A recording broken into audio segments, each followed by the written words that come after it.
একেবারে কেউ নিঃস্ব হয়ে ছেলেপেলে লেখাপড়া করায়েন না।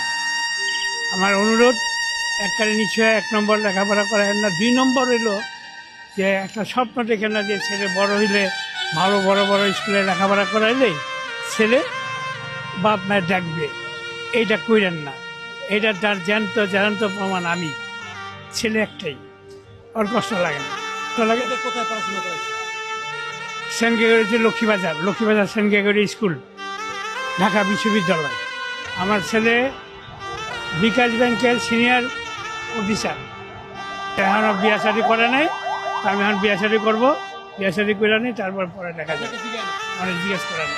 মানে খারাপ লাগে, মানে আমি রাস্তাতে কাঁদছি, বিভিন্ন জায়গায় গেছি। আমি যদি লেখাপড়া না করাইতাম তাহলে আজকে আমার এই পজিশন হতো না। বলে যে তুমি লেখাপড়া করাইছো কেন? তুমি অতিরিক্ত বিলাসিতার কারণে তুমি লেখাপড়া করাইছো। আমাকে একটা 4 তলা বাড়ি করে দিতা, তুমি বাড়ি গাড়ি করে দিতা। এই 2টা চোখই আমার অন্ধ হয়ে গেছে লাগা। অনেক হাতে পায়ে ধুইলে এই চোখটা একদম বাদ। এটা দিয়ে একটু দেখি। প্রথম দিকে আমি আমার ব্যবসা বাণিজ্য পত্রিকার ব্যবসা করতাম।